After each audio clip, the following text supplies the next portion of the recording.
Hi, hello. Welcome to another episode of Isaiah's Newsstand. It's your host, Isaiah Edwards. The date is April the 3rd, 2025. Hopefully, this episode finds you well, in good spirits, and high hopes. As for me, I'm doing pretty good. Thursday was good to me. Work was solid. It was a little bit busy, but overall not like in a brutal way, not in a bad way. We got through it all right. A little bit of Bev Corner because I haven't had this in a while. I got a Baja Blast to drink. Apparently, we have that at our work vending machine, and I was like, you know what? I can't resist.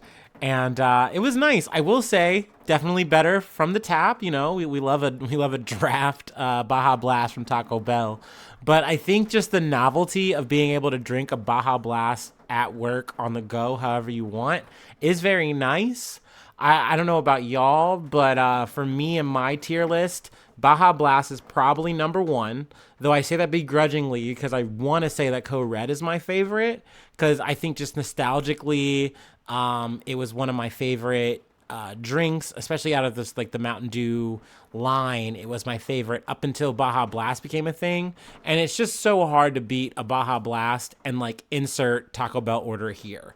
Like I can't recall a time that I've gone to Taco Bell and not gotten a Baja Blast. It's been a while. But it's such a peanut butter and jelly situation. It's such a good combination. Also, mea culpa. We can't control the weather, so I don't know if you're hearing the rain on the 10 roof. Rest. But no, it's a little bit rainy. Also, I survived the storm last night. Actually, there was a storm that ripped through the Midwest. I'm going to briefly talk about a little bit of news highlight headline thing. But yeah, I could hear it at the end of my night before I was getting ready to head to bed. It was whipping up a little bit, but I was like, hey, it hasn't been too bad. So, I'm just going to go to bed and not think about it. And everything was fine for me. Now, I did see some news that it had knocked over some trees in my local area. And one big tree hit someone's house and stuff like that. So obviously, not super good for everybody. Actually, I will just go ahead and do a little pre-news. Yeah, I think about several people in the Midwest. I'm just kind of reading this from a Washington Street Journal headline because they paywalled me. But, about several people have passed, from the situation. So obviously that's sad. That's very unfortunate. But anyway, we're going to careen back to the blogging. Sorry, I'm so anxious to talk about news today.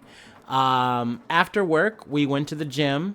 Gym was good. Gym was solid, mainly because, my back, my back situation from yesterday seems pretty good, not too bad. It was kind of hurting me a little bit through the day, as well as my ankle a little bit. And also randomly, I think it's because of the season change and the asthma. But I was just having some throat stuff too. So I was like, let me just take some Advil and we'll be good. We'll tank through this. And sure enough, we did.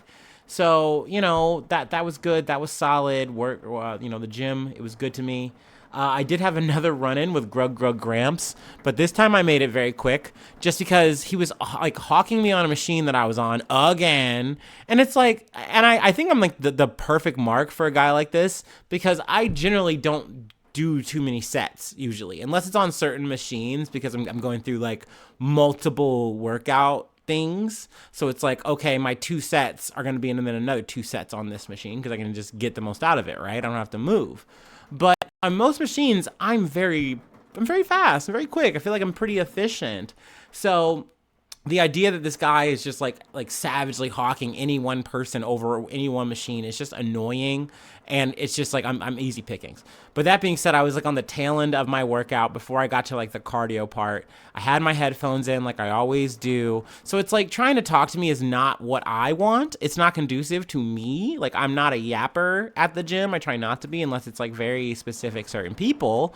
So, he starts blah blah blah blah blah, and I literally just put my hands up like the Drewski meme, I'm because I was going to wipe it up, and he was just so eager to take the machine. He didn't even want me to. So I was like, all right, I'm off it. And he just kind of kept talking as I was walking away, and I was like, all right, cool, perfect, we're good. You know what I mean? Like, I only wanted my one convo with this guy. I do not want the whole thing, the whole spiel. We don't have to be, bump buddies. We don't have to, like, say what's up and talk. Obviously, no. Like, just stay away. Like, just stop hawking the machines. Like, please. Anyway, no, overall, though, the workout was solid. I enjoyed it. And now we're back home. So, we stayed dry for the most part. I didn't get rained on too bad, so that's also good. That's also a plus. But yeah, let's go ahead and do our startup and get into some news. I don't want to yap too much. We got a good amount to cover.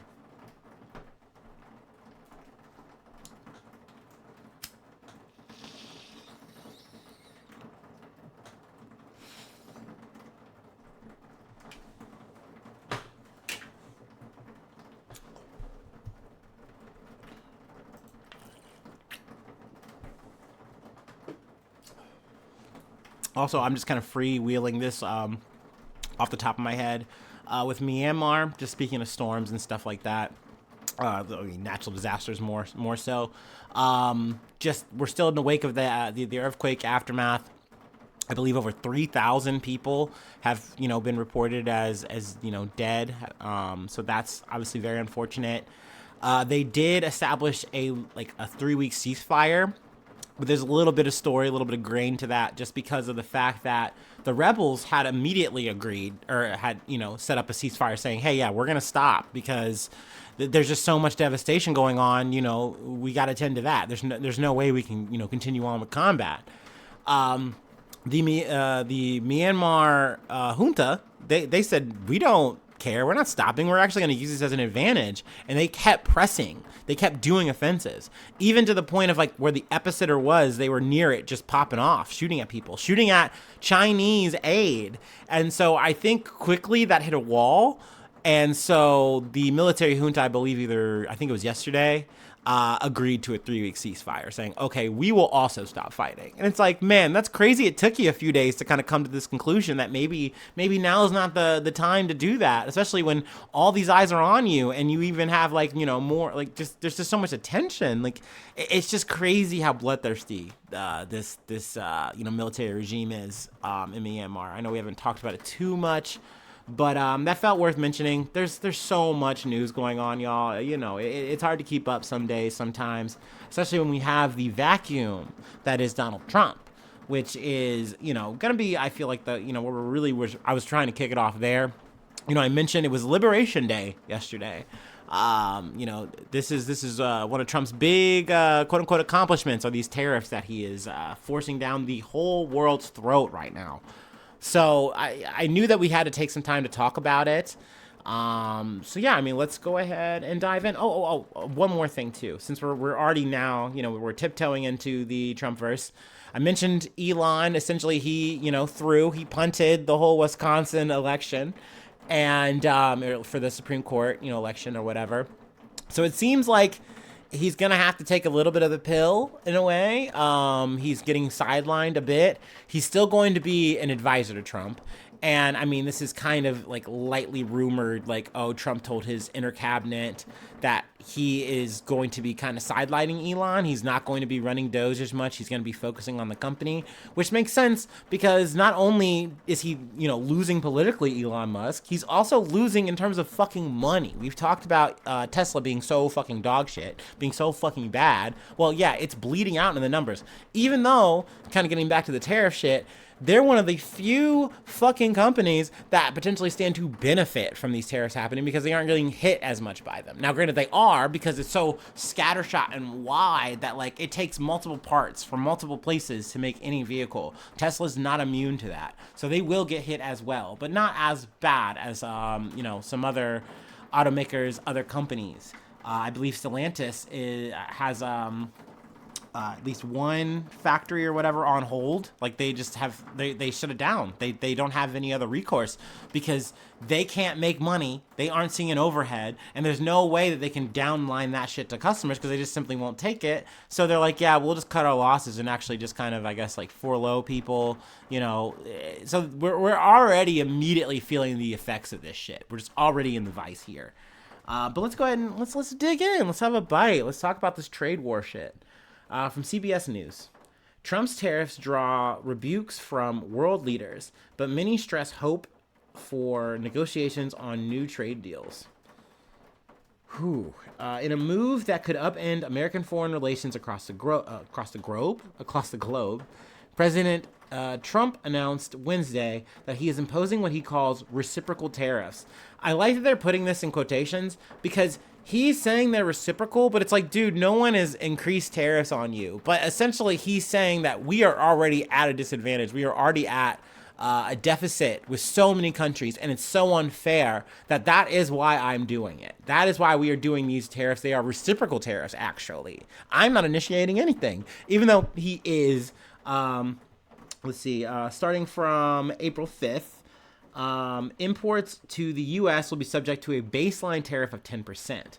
Then, beginning on April 9th, about 90 countries that the Trump administration says currently impose unfair trade barriers on imported U.S. goods will be hit by additional reciprocal taxes.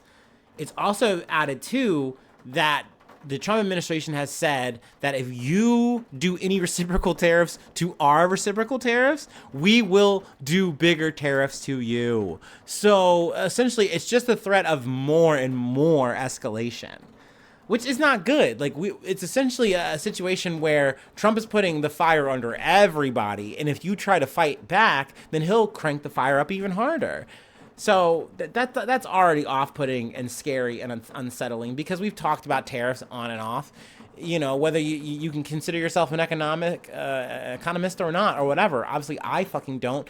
But everyone pretty much across the board agrees that tariffs are bad. Using tariffs this way is terrible because essentially you're trying to use them as like a tax system to get money. And it's like, dude, this isn't going to work. And you can listen to the Trump spiel where he goes, yeah, like we're getting some money in the beginning, and yeah, there's going to be some, what he is now calling a disturbance.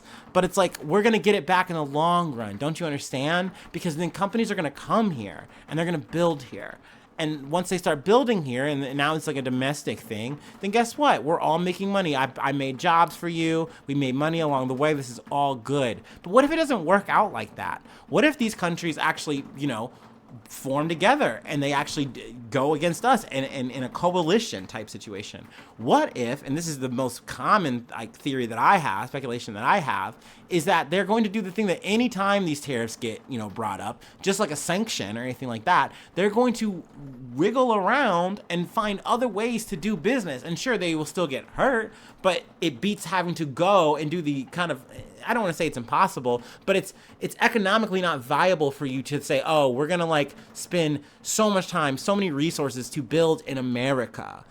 When we could just not do that. Or they just say, fuck it, and they just don't, send it to us. Or they do, and guess what? We still have to then pay the downline cost as a customer, as a consumer, for the shit that Donald Trump is saying is going to help us. It's so fucking stupid. It's so insane. I've heard at least one or two, Trumpers just literally just eat this shit up like it's Haagen-Dazs. And I'm like, you're crazy. You're cracked. And I don't even know if you know what 1 + 1 equals. It's 2, by the way. But it's frustrating as fuck, dude. Let's see. They go through... just a bit of the, some of the countries that are mentioned, in Trump's little chart that he brought out during one of his little speeches. I really don't want to go through every one. I did mention China, so we will start there. A White House official told CBS News that the tariffs announced Wednesday by Mr. Trump will be additive, meaning the 34% retaliatory tariffs will be on top of 20% levies imposed by Washington earlier this year. So essentially, they're trying to put a tariff of about 54% on China. Also, there was some rumor speculation with TikTok. I don't know. That's still up in the air. There's a last minute push by Amazon and some other companies to just outright buy TikTok. That's a whole other thing though. But China has said, hey, and I mentioned China without, I guess, mentioning it, but China has kind of put up this idea, and it's being talked about by a lot of economists, where it's like, hey, we should all kind of get together. And by we in this situation, I mean, at least in the immediate sense, Japan and I believe South Korea. Japan and South Korea are our allies, by the way. It's definitely worth mentioning that. But they're feeling the pressure and, potential pain of these tariffs, and they're worried. They're concerned. They don't want to take their economy over this shit. No country does. So guess what? Maybe you do say, China, we might take you up on this offer. We might actually squat up. Maybe we can make something fucking happen so that it stymies the blow a bit for us.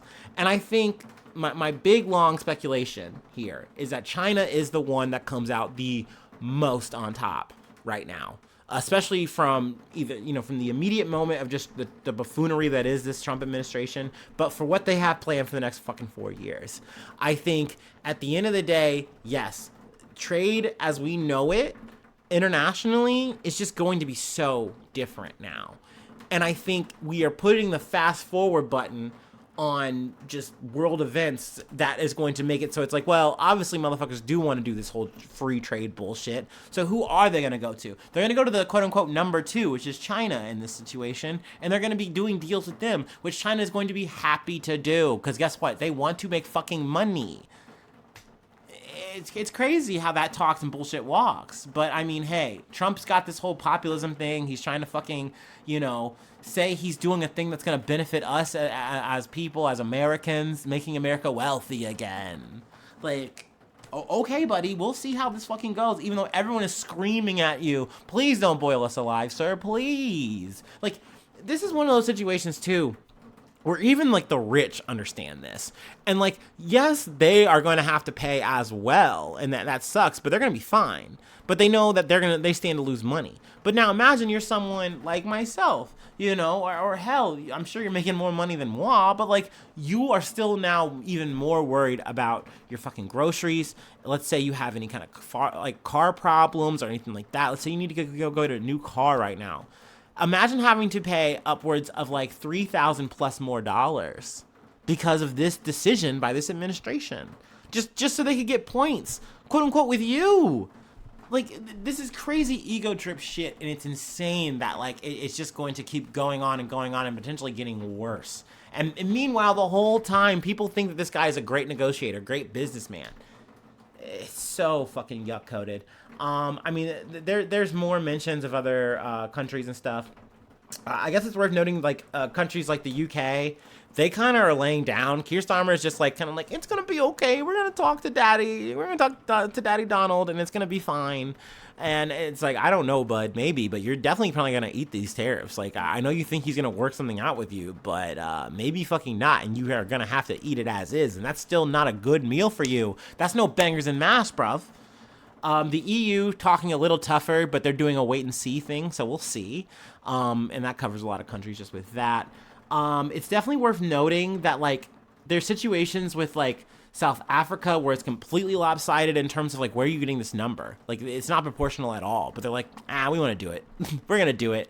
Also, in Australia, there's a country that literally, there's no human inhabitants, and it's like, yeah, they got to pay a tariff too. It's like, what are we doing here? Like, it's, once again, it's that scattershot. It's this wide net approach that just makes us look like fucking idiots. But, it doesn't matter because I guess according to this administration, we can endure this disturbance. Let me put that in quotes. This disturbance. And we're going to come out on top no matter what. America. USA. USA. US motherfucking A. Now, we'll see. We'll fucking see. I would gladly eat my fucking words if I'm wrong and Trump defies all fucking rational logic here and everyone starts building in America and we save so much money. But guess what, motherfucker? I'm hurting right here and now. If I have to fucking pay extra at the grocery store for this fucking dude's ego, I'm not happy. Why the fuck would you be happy? Like this, think about that if you're a Trump supporter. Just actually dwell on that, please. Just meditate on those, you know what I mean? Like, it's insane. It's so fucking dumb. Boo. Boo this man. Boo this whole goddamn administration. Anyway, let's move on. I've already lingered a little longer than I thought I was going to on this. Our next story is from the Associated Press. Let me take a water break, though. Hopefully this rain is coming up, and maybe you're getting some, like, rain ASMR right now.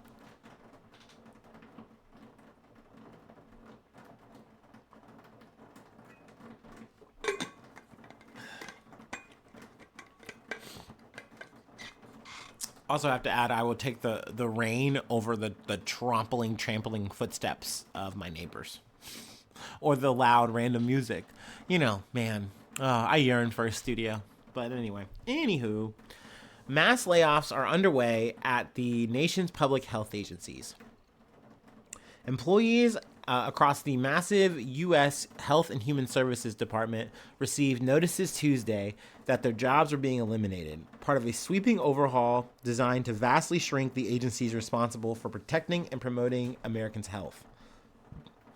The cuts include researchers, scientists, doctors, support staff, and senior leaders, leaving the federal government without many of the key experts who have long guided U.S. decisions on medical research, drug approval, and other issues. This was something that kind of got mentioned to me when I was listening to random podcast X, whatever, insert here. I just can't remember it. But we've talked about a lot of actually, I think it was Start Here that mentioned this. Maybe not. Recalls. We talked a lot of recalls, especially this year lately. I don't know. I've just been on a kick, and that's what's really been coming down my feed. Now, imagine now you have a shrunken, HHS, and what is a part of that? The FDA, right? So that's a fucking issue. Isn't that concerning? Just in that immediate sense of just people and just the general vibe of just here. How does that just, off the top of your head, how does that maybe affect us, it's just the one disregard here just to try to pull a stunt, And maybe this is more than a stunt. This is part of the Project 2025 shit. It's just all kind of going according to that plan. But it just feels evil. But despite the layoffs, he has Robert F. Kennedy Jr. The guy having the thumbnail, old croaky. He has made some hires. He hired Dr. J. Bachara. I'm sure I got that wrong. Sorry. The new director of the National Institute of Health, and Martin Makary, the new Food and Drug Administration commissioner, so the FDA. Kennedy's post came just hours after employees began receiving emailed layoff notices. He later wrote, "Our hearts go out to those who have lost their jobs," but said, I'm just going to keep going, but said that the department needs to be recalibrated to emphasize disease prevention. It's crazy that you're saying that, but you're literally weakening the whole fucking department here. You're crippling the department, saying, hey, we need to recalibrate. By the way, any of these cuts in terms of saving money, you're doing 0.1% to the budget here, that is required for the HHS. So really, you're not doing anyone any favors here. You're just doing a massive downsizing to say you're doing something, or another thing I've said before, you're doing a downsizing so that you can replace this shit with loyalists and yes men and women who are going to do whatever you want them to do, and maybe not do the fucking right thing when the times come. Also, crazy to do this when measles is on the rise, but we already kind of know how RFK Jr. feels about that. Hey, this happens all the time. It's okay. There are supplements and vitamins you can use. All right, bro. Oh, okay. All right. And I will say, to his credit, he has not denoted vaccines, but he's not pushed it in a way that it's you should get the vaccine. It's a measles vaccine. It will save you from the measles. He's yeah, there's nothing wrong with it, but you can, I also understand that you can do blah, blah, yada, yada. It's that's crazy. It's crazy that you're running this whole fucking shebang, bro. So yeah, I mean, they go through the details in terms of all of the affected departments, under the purview of, health and human services, but I don't want to dwell on that. There's the CDC, there's this, that, and the third. But yeah, this is a bummer. This sucks. There's been a lot of layoffs. I can't imagine too, you're going to your job after I think, yeah, this happened on a Tuesday or whatever. So it's after April Fools or whatever. You go to your job and there's a long line. You're what the fuck? And then you maybe get to the top, you see what's going on. They're doing ID checks and saying only certain people can get in, and that's it. And everyone else, you're just kind of waiting and seeing. And then some people are getting the email, hey, you're canned. Other people are waiting for it. That sucks, dude. Once again, I know that there's this sentiment that is maybe going around for some people, that these are government heels. These are fucking stuffed bureaucrats. They don't matter. They like blah, blah, blah, yada, yada, yada. But they're people with fucking jobs. Can you imagine that that's your job? And the higher ups and the powers that be, this is not based on your performance. It's not based on even like the progress and growth of said company or institution. It is simply on a whim. The whim of these higher ups, and they're saying you don't have a job anymore. Sorry about it. In fact, they're cheering about the new hires. Can you imagine going through that? That would fill me with rage. So, you know, in that regard, my heart goes out to people going through this shit. You know, obviously not just here. I know a lot of government departments are just getting fucking axed and shit canned. So yeah, I mean, it's dark time shit for sure. You know what I mean? That's why I don't like covering this shit right now, because it's a feel bad, you know, and it makes me wonder. I'm like, damn, like I kind of almost dodged a bullet getting to the podcasting game later, because don't get me wrong, Joe Biden was terrible. Covering that administration from end to end, not fun, not a good time, and it seemed to get worse by the month. But this is a beast that I watched and lived through, but now I'm like, damn, really like trying to get into the muck and mire about it, and he's just even worse, and it's just like, surrounded by the worst guys and gals, man. Like, boy, yeah, just dystopian shit incoming, it's what it feels like, but hey, we move, we march. Anyway, let's move on. Let's talk some insurance and get out of the Trumpverse. So, you know, let's wiggle waggle out of there. From the Independent. Health insurance CEO admits to hiring private investigators to dig up dirt on patients, doctors, and politicians.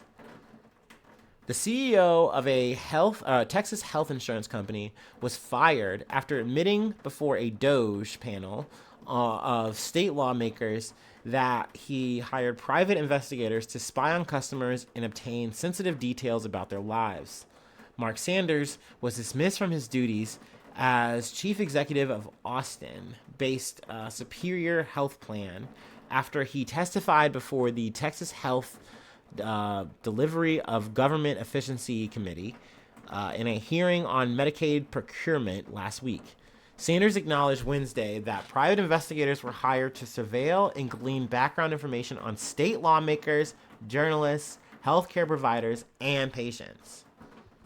Texas Attorney General Ken Paxton announced Thursday that his office was launching an investigation into the company after Sanders' remarks. Now, I gotta say, if you are not familiar with some of my older episodes, we've covered Ken Paxton a few times. Fuck Ken Paxton. He's a piece of shit. Fuck him.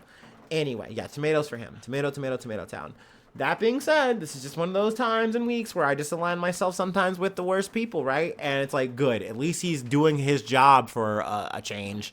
But it does make me wonder, because, like, once again, I just feel like Ken Paxton's, like, an ultimate slime ball. And I'm like, what gets, like, Doge? What gets, like, the likes of Ken Paxton into the situation, into the driver's seat, to try to what? Stop big insurance for a change? And I feel like there's a lot of things going into this, and obviously it's a lot of speculation, but I'll extrapolate as we go. I think that's the plan. That's the play here. The allegations concerning Superior's actions, such as actions that were characterized as potentially blackmailing lawmakers to secure state contracts and surveilling private citizens to avoid paying legitimate claims, are deeply troubling, he said in a statement. Now, I think the first part matters more than the latter. I mean, hopefully good, this motherfucker does care about the people to at least some extent to do right by them. But I think the idea that they themselves, you know, this political class was being, you know, treaded upon, snooped on, I think that was something that was a little bit more of an eyebrow raise for them. Also, there's the added sting, because I believe this whole investigation, or like this started like coming to light, I think around 2017. So maybe this part has a little bit less to it, a little bit less, merit. But what happened last year that was pretty big for fucking CEOs and healthcare CEOs specifically, right? And the healthcare industry. Well, Luigi, right? Mangione. So that whole situation, I think, also makes this have a little bit more of a media presence for people. It's a little bit more on people's eyes, you know, and mouths. It's just more of a fucking talking point. I think it's more relevant than ever because of that. So I mean, in that regard, totally good. I'm happy to see more of a consciousness, more of an awareness about this. But it also had me thinking too, just on my personal shit. I'm like, don't like as a millennial, I remember watching shit on cable TV about like they would have like insurance like snoop on people for like workers compensation and stuff like that. Isn't that like still a thing? Maybe I'm completely off base on that, but this seemed to me in my head when I initially started reading it. I'm like, wait, like Mangione shit aside, right? Like, isn't this just something that they did? But I think that once again, it's the level, it's the scope that this superior healthcare or whatever took it to, that they're like, oh yeah, this is obscene. Like, this is beyond the pale. You're not just doing this for isolated cases. You're doing this to try to see, hey, we want to make sure you're not slipping up, because if you're slipping up even a little bit, we're going to get you. We're going to use this as leverage against you. And once again, you're not just doing it to the private citizens, the potential customers, patients, what have you. You're doing this to journalists. You're doing this to doctors. You're doing this to the politicians. And I think this all adds up to, oh yeah, this is stinky to us now. We care about this now. And not to mention, because of the Mangione shit, we're kind of doing a political bone throw to the people. So hence why, Ken Paxton, his ghoulish ass, and be like, yeah, I'm gonna make sure that this doesn't happen ever again. Sure, bud. Fucking sure. Go steal a fucking fancy pen, you piece of shit. Anywho, while the embattled health insurance firm was already facing lawsuits for declining coverage, a series of private investigations allegedly started in 2017 when Sanders took over as CEO. So that's what I meant by the 2017 part. Let's see. Sanders told committee members that the company had since abandoned the practice of so-called routine background checks on customers, which kind of reminds me, I believe there was a health insurance place that was using like AI to like do shit. And then like when asked about it, like, under the fire, they're like, oh, we don't do it anymore. Yeah, after you got caught on it and called on it, yeah, you stopped doing it, but you were doing it. So like, what the fuck? We've done what I would call general research, he said. Anything that's publicly available. No, you hired PIs, and then they did that maybe. But maybe they found this extra shit too. Like, I don't trust this statement. Like, it feels fishy. It feels weak. Also, I know this is fucked up, and some of my homies, some of you, my dear listeners, would not have me do this. Bro's beer's weak. I'm looking at the Sanders guy. Nah, he's got... Nah, I don't know. I don't fuck with his vibe. According to documents obtained by the Morning News, State Representative Giovanni Caprioloni, I'm fucking that up, State Senator Charles Swarner, and former State Senator Don Buckingham, all Republicans, are among the victims. Ooh, you see what I'm saying? This stinks for them. It's a bummer for them. And they're like, damn, they're Michael Jordan. I took that personally. So yeah, now they're going to champion the cause. Now they're going to fucking do the right thing. You know what I mean? So this is why I just have this stance on it. I'm happy to see that they're doing something finally here, and at least this one isolated moment, but it doesn't feel like this is actually the vibe shift that I'm looking for, right? Like the clash consciousness, the full awakening. Also, I haven't heard, and I hate being this guy, I just haven't heard anyone talk about this shit. Like, you see so many motherfuckers make the memes, and they just, like, got Mangione's face and shit, and it's like, oh, cool, very cute. But once again, like, if motherfuckers, I really just feel like if motherfuckers really cared about this shit, they would be making these pushes. They would be having more of these kind of conversations. But maybe that's just me being an asshole. I don't know. You know what I mean? I do want this to mean something. I want all these kind of actions that people do. And even this, even why I think they're being done by bad actors. I want this to mean something. I want people to see this shit and go, this is abhorrent. And shit, I even challenge it to myself. Because once again, I kind of had to like unprogram myself before I even press play, and I had to remind myself, yeah, man, it's not okay. It's not normal that an insurance company would do something like this.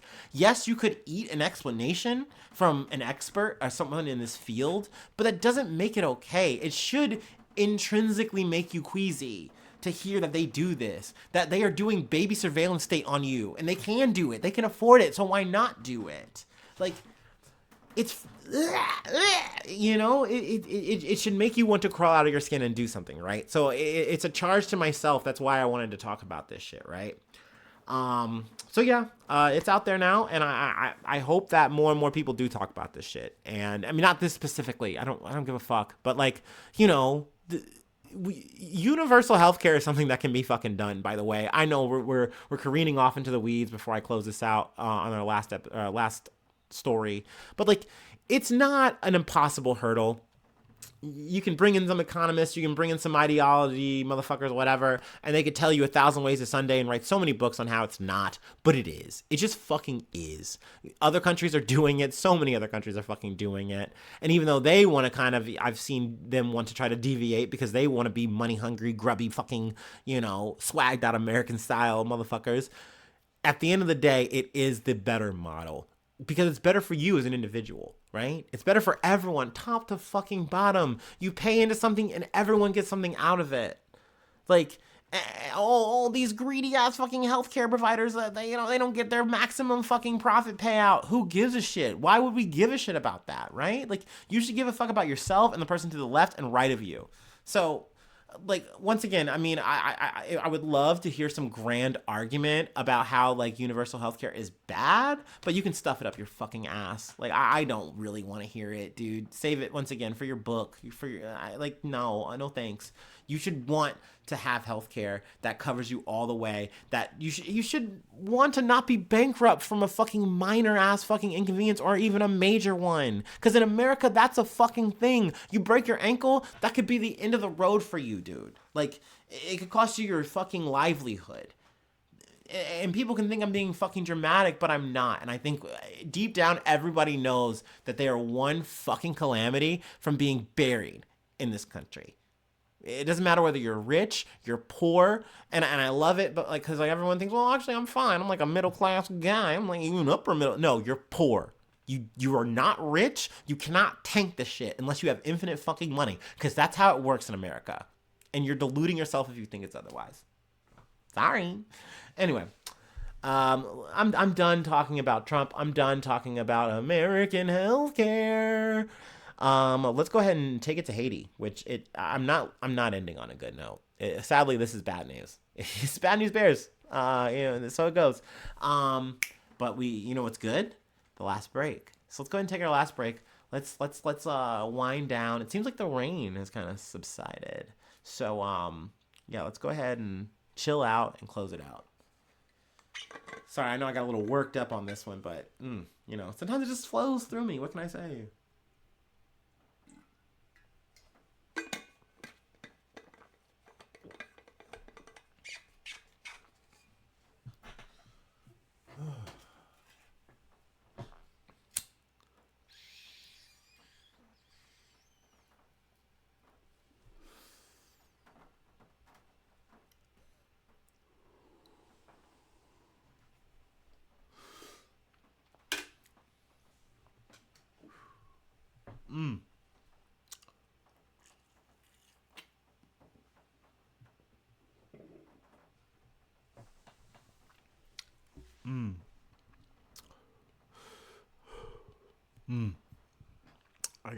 I gotta sit with it a little bit. Gotta let it percolate. Ooh. Ooh-wee.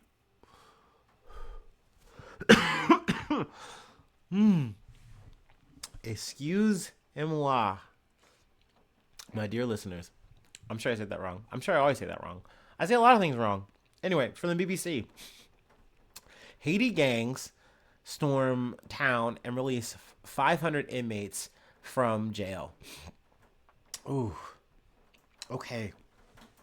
Gang members stormed the town of Mireballes, and I looked that up, and I'm sure I'm still saying that one wrong, in central Haiti on Monday, and released about 500 inmates from prison. A spokesman from Haiti's National Police said extra officers have been deployed to the town, which is located 50 kilometers or 30 miles northeast of the capital, Port-au-Prince. Police officials said they had regained control of Mireballes, but local reports warn that many of the escaped inmates were still roaming the streets. Armed gangs are in control of almost the entire capital, but this latest attack seems to suggest that they are increasingly targeting towns in other areas of the country. Mireballes is located on the crossroads of two main roads, leading north from Port-au-Prince to the coast, and another leading east to the Dominican Republic. Locals said heavily armed men had fired at buildings and passersby and had set buildings and cars alight, sending residents fleeing for their lives. They also attacked the local police station and stormed the jail, where an estimated 500 people were being held, and freed those inside. A local radio journalist told the Associated Press news agency that the attackers belonged to two gangs, the 400 Mawozo and a group calling itself Taliban, which both form part of the Viv and Sam gang coalition and control northern parts of Port-au-Prince. It is thought the two gangs may be trying to gain control of key roads leading from their areas to the countryside. So yeah, I mean, this was a relevant development. Actually, they have a little bit of a factoid at the end too. In total, more than 5,600 people were killed in Haiti last year as a result of gang violence, according to the United Nations figures. A further 2,212 people were injured and 1,494 kidnapped in 2024, the UN said. So yeah, I mean, the situation is very dire in Haiti, as it has been for a while. We've covered a lot in and out of that country. I know that we've mentioned that the Kenyans, were providing some, police support that they were going to be sending into Haiti. That seemingly has not had as much of an effect as they were hoping. So obviously that's unfortunate. You hate to see the situation escalate to that point, but then to see them do that take that option and then to see it not even be effective, well, obviously that's very concerning, right? So, definitely we'll keep you abreast of any more future information coming out of Haiti, and just the world. You know how I do. You know how this goes. But yeah, that will be the episode for today. If you'd like to help out, support the effort, become a newsie today. I do have Patreon, patreon.com/Isaiah News. We do the shout outs at the beginning of the month. You know how it goes. We just did those. So, I won't belabor that point.